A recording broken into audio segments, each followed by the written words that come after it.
योजना के लिए भी धनराशि की व्यवस्था हम लोगों ने की है। पूर्व मुख्यमंत्री सदैव कल्याण सिंह जी के स्मृति में राज्य सरकार एक नई योजना को लेकर आ रही है, जिसमें बाबूजी कल्याण सिंह ग्राम उन्नत योजना, जिसमें प्रदेश की सभी ग्राम पंचायतों के लिए सड़कों पर स्ट्रीट लाइट के रूप में सोलर स्ट्रीट लाइट के लिए हम कार्य कर सकें, इसके लिए फंड की व्यवस्था हम लोगों ने इस बजट में किया है। इसके अलावा प्रदेश के अंदर तमाम अन्य स्थानों पर प्रतापगढ़, अलीगढ़, प्रयागराज, महोबा में नए औद्योगिक स्टेट वहां पे स्थापित करने के लिए, अयोध्या में सेपेट केंद्र के भवन निर्माण के लिए, प्रयागराज में ऊनी धागा उत्पादन केंद्र की स्थापना के लिए भी इस बजट में प्रावधान किया गया है। महर्षि वाल्मीकि के सांस्कृतिक केंद्र के रूप में लालापुर चित्रकूट को, निषादराज गोया सांस्कृतिक केंद्र श्रृंगवेरपुर को, संत रविदास संग्रहालय और सांस्कृतिक केंद्र वाराणसी और संत तुलसीदास जी की पावन भूमि राजापुर के सुंदरीकरण और विकास के कार्यक्रम को भी हम लोगों ने इस बजट में स्थान दिया है। प्रदेश के हम लोगों ने विगत 2 वर्षों के अंदर प्रदेश के अंदर और दुनिया ने कोरोना महामारी को झेला है। कोरोना महामारी के दौरान हमारे सामने जो सबसे बड़ा चैलेंज था, शिक्षा के बारे में, शिक्षा भी जो प्रभावित होने वाले क्षेत्र थे उनमें से एक था। इसके लिए महाविद्यालय स्तर पर, माध्यमिक स्तर पर और बेसिक शिक्षा स्तर पर हम शिक्षा के आधुनिकीकरण की तरफ भी जा सकें, टेक्नोलॉजी का उपयोग कर सकें। महाविद्यालयों में स्मार्ट क्लासेस के लिए भी धनराशि की व्यवस्था इस बजट में हम लोगों ने यहां पर विशेष रूप से किया है। असेवित मंडलों में राज्य विश्वविद्यालयों की स्थापना का प्रावधान बजट में किया गया है। युवा कल्याण विभाग के द्वारा ग्रामीण क्षेत्रों में स्टेडियम के निर्माण और मिनी स्टेडियम के निर्माण की कार्रवाई, उनके रक्षण, अनुरक्षण और उनके उपकरण आदि की व्यवस्था भी बजट में किया गया है। 1000 करोड़ रुपए की जो सिंचाई, लघु सिंचाई परियोजना की धनराशि की व्यवस्था, बेटी और बेटे के बीच में कोई भेदभाव न हो। हम लोगों ने अपने पहले कार्यकाल में मुख्यमंत्री कन्या सुमंगला योजना चलाई थी। मुझे प्रसन्नता है कि 12,68,000 से अधिक बेटियां इस योजना से लाभान्वित हो रही हैं। उनकी इस योजना को और भी अच्छे ढंग से आगे बढ़ाने के लिए और अधिक से अधिक बेटियां इसका लाभ ले सकें, इसके लिए भी मुख्यमंत्री कन्या सुमंगला योजना के लिए धनराशि का प्रावधान हम लोगों ने बजट में किया है। दिव्यांगजन कल्याण योजना के अंतर्गत दिव्यांगजनों की पेंशन की राशि, जो पहले उन्हें 300 रुपये पेंशन मिलती थी, सरकार ने पहले उसे 500 रुपये किया और फिर 1000 रुपये करते हुए जो व्यवस्था की थी, उसके अंतर्गत भी 720 करोड़ रुपए का प्रावधान दिव्यांगजनों के पेंशन की राशि के लिए विशेष रूप से किया गया है। खेलकूद और अपने युवाओं को इस दिशा में प्रोत्साहित करने के लिए प्रदेश सरकार ने एक कॉर्पस फंड की स्थापना की है। एकलव्य क्रीड़ा कोष की स्थापना, इसका भी प्रस्ताव हम लोगों ने बजट में किया है और मुझे विश्वास है कि खेलो इंडिया खेलों के तहत इसको जोड़ते हुए हम प्रदेश के ग्रामीण क्षेत्र के साथ साथ शहरी क्षेत्रों में भी खेलकूद की प्रतियोगिताओं को आगे बढ़ाने के लिए, लोगों में एक स्वस्थ प्रतिस्पर्धा को आगे बढ़ाने में सफल होंगे और प्रधानमंत्री जी की मंशा के अनुरूप हम लोग प्रदेश को अच्छी खेल प्रतिभाओं को देने में सफल होंगे। वन डिस्ट्रिक्ट वन प्रोडक्ट ने प्रदेश के बारे में लोगों की सोच को बदला है और प्रदेश की सोच को बदलते हुए हमने वन डिस्ट्रिक्ट वन प्रोडक्ट की योजना ने परंपरागत उद्यम को प्रोत्साहित करने, स्थानीय स्तर पर रोजगार के सृजन को बढ़ाने और लोगों को स्थानीय स्तर पर ही तमाम प्रकार से रोजगार उपलब्ध कराने में काफी बड़ी मदद की है। हमने बजट में इसका प्रावधान किया है। लगभग 63 करोड़ 75 लाख रुपए का प्रस्ताव बजट में ओडीओपी योजना के लिए किया गया है। मुख्यमंत्री युवा स्वरोजगार योजना के लिए भी प्रदेश के युवाओं को स्वयं का स्टार्टअप स्थापित करने, अपना उद्यम स्थापित करने के लिए प्रोत्साहित करने के लिए भी 125 करोड़ रुपए का प्रावधान हम लोगों ने बजट में किया है। विश्वकर्मा श्रम सम्मान योजना के लिए भी 112 करोड़ 50 लाख रुपए बजट में प्रावधान किया गया है। प्रदेश के इंफ्रास्ट्रक्चर डेवलपमेंट का भी व्यवस्थाएं बजट में की गई हैं, चाहे वह Bundelkhand expressway, defence corridor, Gorakhpur link expressway हो और जितने भी एक्सप्रेसवे हैं, इन सब पर औद्योगिक गलियारों के विकास के साथ साथ इन कार्यक्रमों को आगे बढ़ाने प्रदेश के 18 कमिश्नरी में श्रमिकों, कोविड कालखंड के दौरान अनाथ हुए बच्चों या फिर उन सभी बच्चों के लिए जो अनाथ हो चुके हैं, जिनका कोई भी लीगल अभिभावक नहीं है, उन बच्चों के लिए अटल आवासीय विद्यालय हमारे वर्तमान में निर्माणाधीन है। नए सत्र में हम उन्हें संचालित करेंगे, इसके लिए भी प्रावधान हम लोगों ने यहां पर किया है।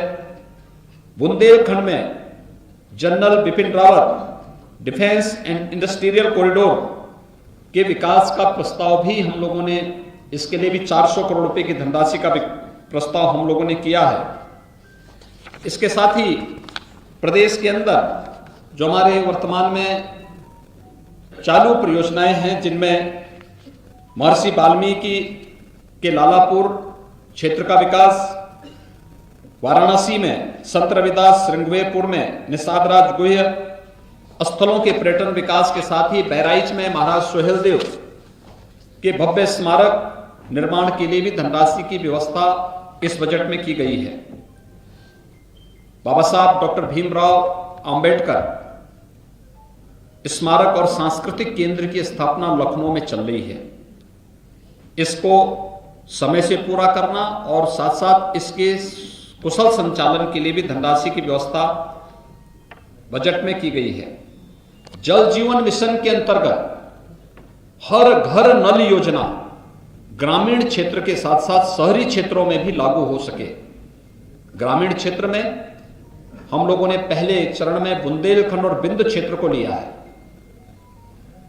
जापानी इंसेफ्लाइटिस, एक्यूट इंसेफ्लाइटिस, कालाजार, आर्सेनिक और फ्लोराइड प्रभावित क्षेत्रों के अलावा डार्क जोन वाले ब्लॉक, खारा पानी वाले क्षेत्र और अब उन सभी गांवों में जहां पे शुद्ध पेयजल की आपूर्ति नहीं हो पा रही है, उन सभी को हम लोगों ने इसके साथ जोड़ा है और इसके लिए पर्याप्त धनराशि की व्यवस्था बजट में की गई है।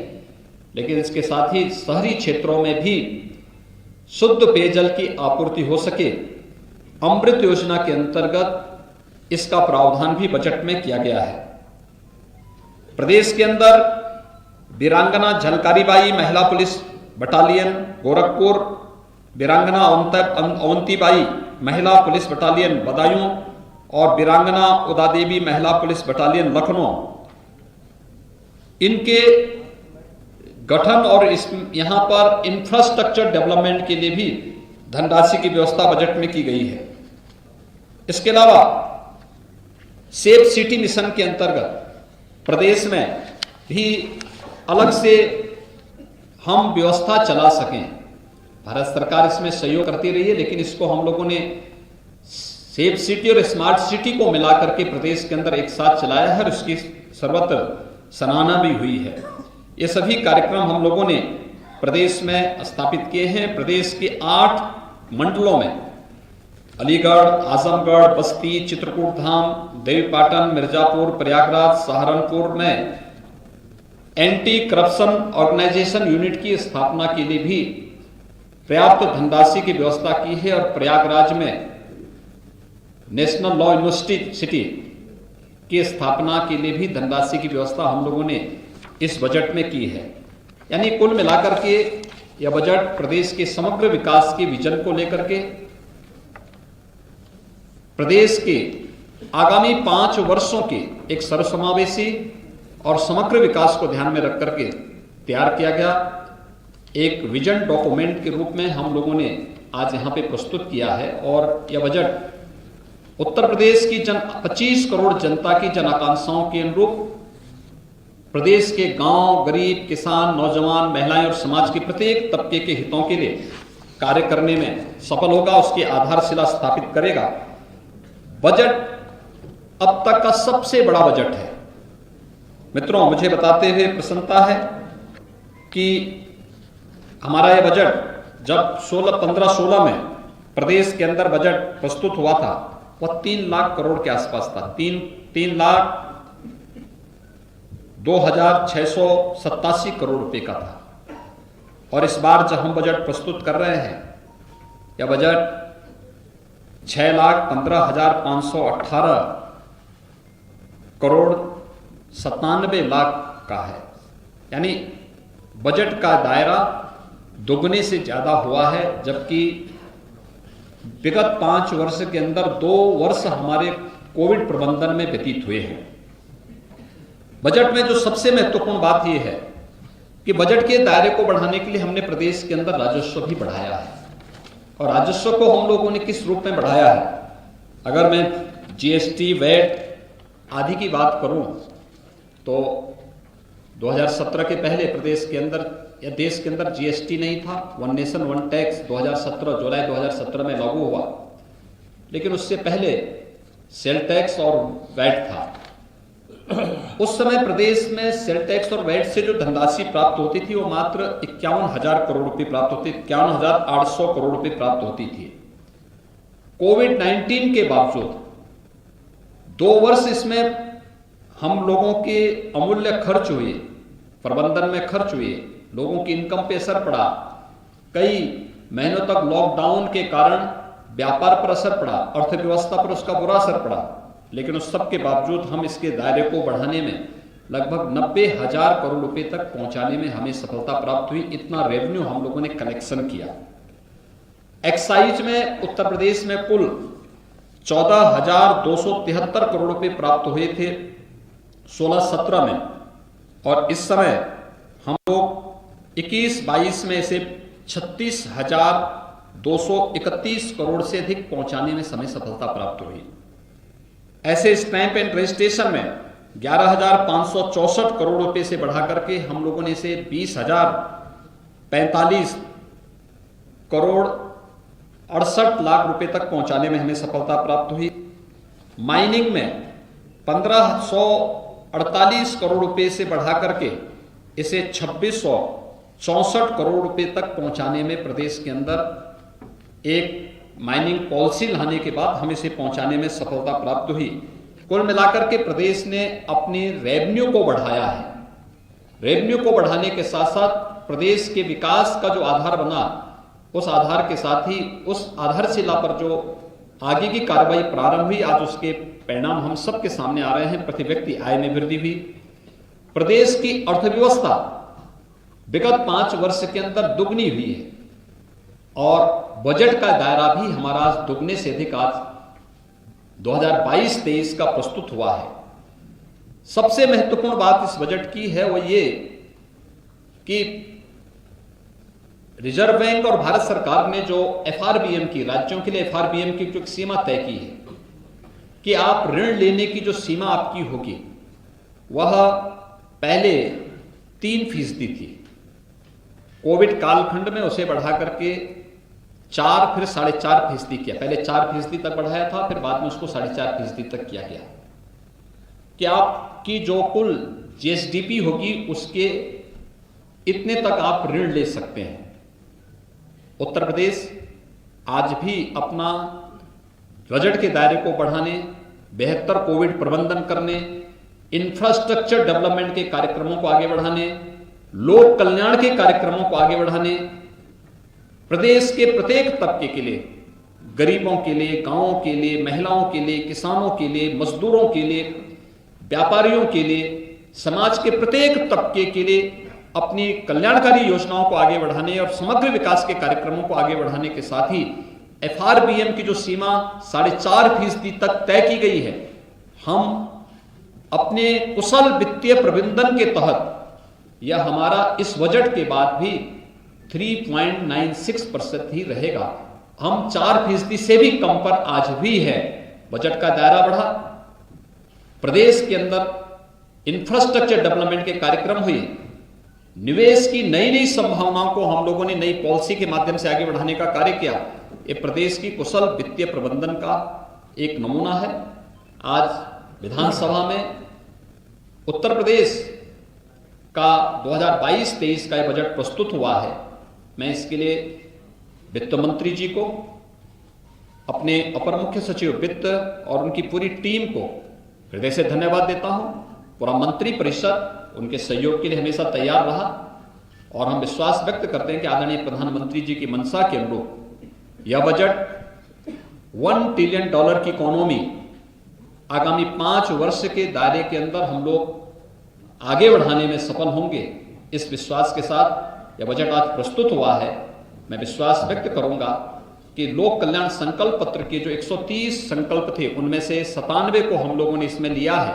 शेष अन्य जो समय समय पर आएंगे, भी हम लोग दिसंबर में अपना सप्लीमेंट्री बजट भी लेकर के आएंगे। तब तक सभी विभाग इस कार्यक्रम को तेजी के साथ आगे बढ़ाएंगे।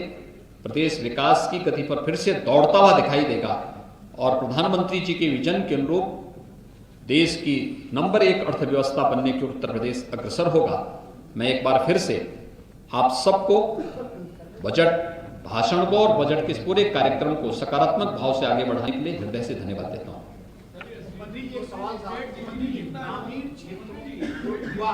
इस समय हमारी जो है 20,48,000 करोड़ रुपए से अधिक की है। कोविड के दौरान ये प्रभावित हुई थी, लेकिन फिर भी अच्छी दिशा में आगे बढ़ रही है।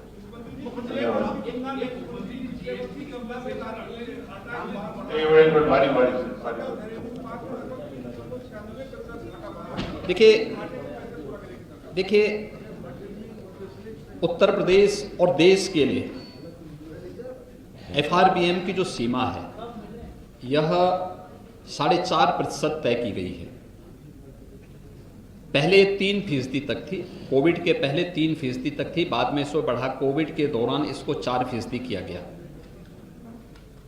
तमाम राज्यों ने मांग की थी कि सर इसको अर्थव्यवस्था पर कोविड का बुरा असर पड़ा है, इसलिए इसको 4.5-5% तक मांग की थी। भारत सरकार ने इसको व्यापक विचार विमर्श के बाद 4.5% किया।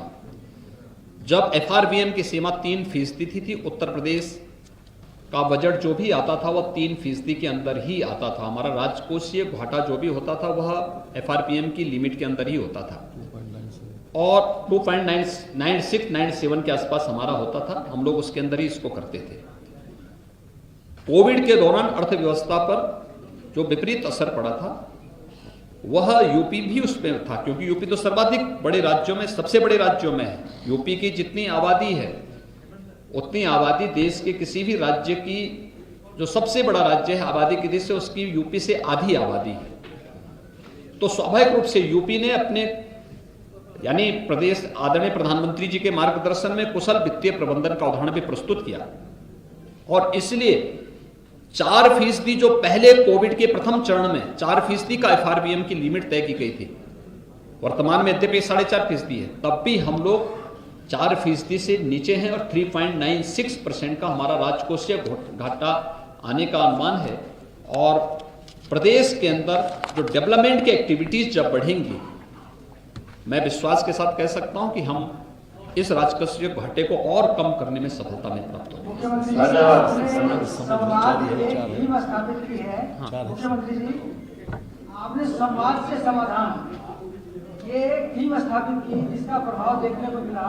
जो आपने जो लाउड स्पीकर वगैरह के कार्यक्रम चले थे, समाधान से आपने इसका समाज से किया। एक जन समस्या, जिले की जन समस्याएं जो होती है वो भी एक मुद्दा बहुत गंभीर होता है। तो ये समाधान का जो विस्तार है, संवाद का जो विस्तार वो है, आपका उसको आप लोकतंत्र की सबसे बड़ी ताकत होती है संवाद, और ये लोकतंत्र की ही ताकत है कि बजट प्रस्तुत करने के बाद मुझे आपके पास यहाँ तत्काल आना पड़ा। ये संवाद का ही माध्यम है, इसी संवाद के लिए हम आगे बढ़ते हैं। ग्रामीण क्षेत्रों में जो युवा है वो स्वरोजगार की दशा में स्वावलंबी हों, उनके लिए सरकार कोई बजट में प्रावधान की है? बजट में रोजगार, स्वतः रोजगार और नौकरी के लिए हर परिवार के एक सदस्य को इस योजना के तहत हमें जोड़ना है और इसका प्रावधान किया गया है। इसके सर्वेक्षण के लिए धनराशि की व्यवस्था की गई है। आप देखेंगे कि प्रदेश में ये द्रुत गति से आगे बढ़ेगा। अभी हम लोगों ने जो रोजगार मेले के कार्यक्रम को आगे बढ़ाने की कार्रवाई की है, इसी दिशा से की है। और उत्तर प्रदेश विगत, देखिए उत्तर प्रदेश की अनएम्प्लॉयमेंट रेट आपने देखा होगा, एक स्वतंत्र एजेंसी के जो सर्वेक्षण आए हैं 2015, 16, 17 की तुलना में, जो पहले 18% से अधिक था, आज 2.9% रह गया है।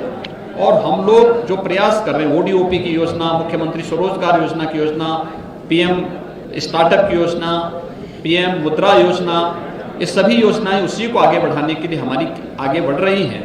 और हम विश्वास के साथ कह सकते हैं कि जो हमारा सर्वेक्षण का अभियान प्रारंभ होने जा रहा है, ये प्रदेश के अधिकाधिक नौजवानों को, ग्रामीण क्षेत्र के हों, शहरी क्षेत्रों के हों, उन सभी नौजवानों को रोजगार उपलब्ध कराने का भी एक माध्यम बनेगा। बहुत बहुत धन्यवाद जी।